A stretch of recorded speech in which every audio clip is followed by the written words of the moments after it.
What's up, guys? It's Dave V here. I'll be talking about iOS's ADP.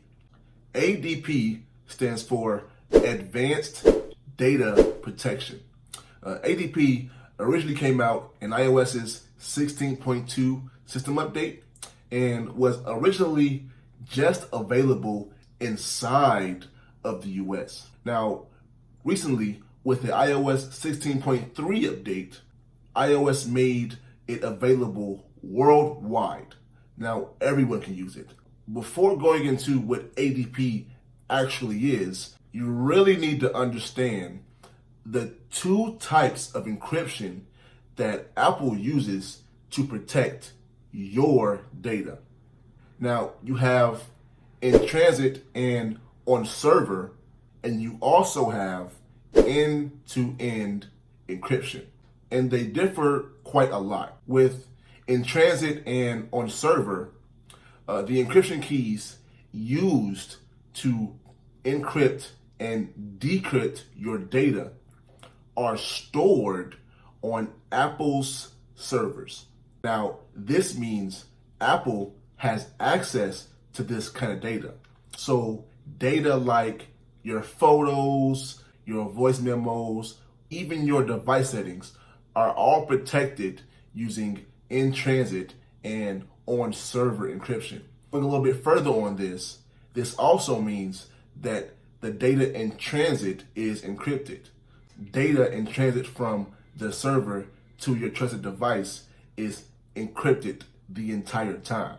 On the other hand, we have end-to-end encryption. Now, where end-to-end encryption differs is that the encryption keys used to encrypt and decrypt your data are stored on your device. So it differs in the fact that Apple does not have access to this data. So if you were to, lose all of your trusted devices, your iPad, your iPhone, you would not be able to recover this type of data.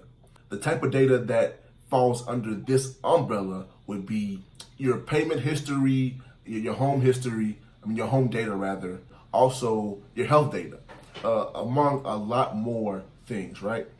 By default, here's a list of every data type that is protected by in-transit and on-server encryption. You might want to pause this.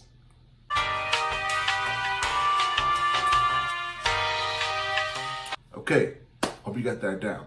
Now, on the other hand, like I said, we have end-to-end encryption. Now, by default, here are all of the data types that are protected under end-to-end encryption.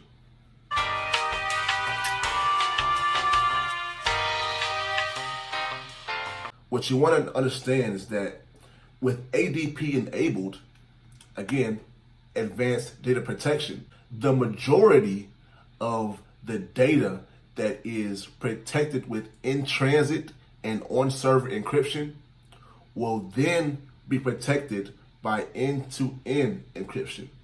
Again, the majority of the data that is protected by in-transit and on-server encryption will then be protected by end-to-end encryption under ADP, with ADP enabled. So it's something you really want to understand. Any data that is protected with end-to-end encryption is susceptible to loss if you lose all of your trusted devices. I want that to be clear. However, there are some exceptions to ADP. The exceptions are your calendar, your contacts, and your email. You might be asking yourself, why is email and contacts and calendars, why are they the exception, right? The iCloud Mail needs to participate with the global email system, and it can't do that with end-to-end encryption enabled, right? Going a little bit further on the calendar and contacts, the actual industry standards that these two apps are built upon do not support end-to-end encryption. So they're definitely going to be a hard definitely it was a reason why Apple chose to not go along with putting those under ADP. They just cannot be protected with end-to-end encryption. The most important thing that you need to know before you enable ADP, again, like I said, the majority of your data will be unrecoverable if you were to lose your trusted devices. But in order to avoid that, say you lose all your devices, right?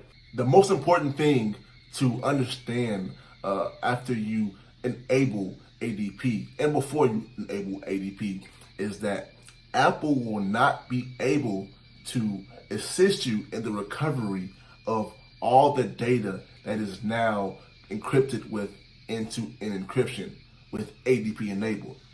In order to circumvent that and to help you recover your data, Apple gives you the option to set either a recovery key or a recovery contact in the case that you do lose your trusted devices and you need to recover your data.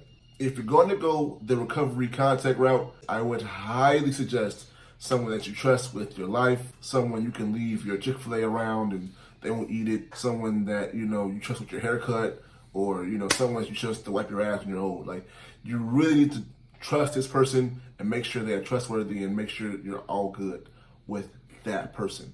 You could also go with the recovery key. If you go with that option, I would not rely on memory alone, guys. This is not something that you'll be using every day. It's not like you're going to be using it to log into your phone. So I would really, really suggest running it down somewhere and just making sure that it's in a safe, secure place. Maybe your safe, I don't know, maybe your wife's booth. Make sure it's in a very, very secure place if you choose to write it down.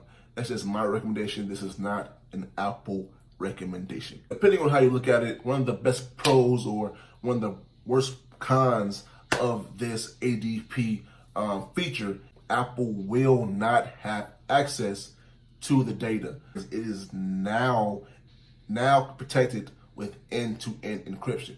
Now, this can have its pluses, right? Say, if you're a very private person, say you got some news in your photos, maybe you're in trouble with the law or something like that, Apple cannot assist anyone or give your data to anyone because they don't have access, So, it's definitely a big plus for me because, I'm a very private person. I don't want anyone, just openly having access to my data.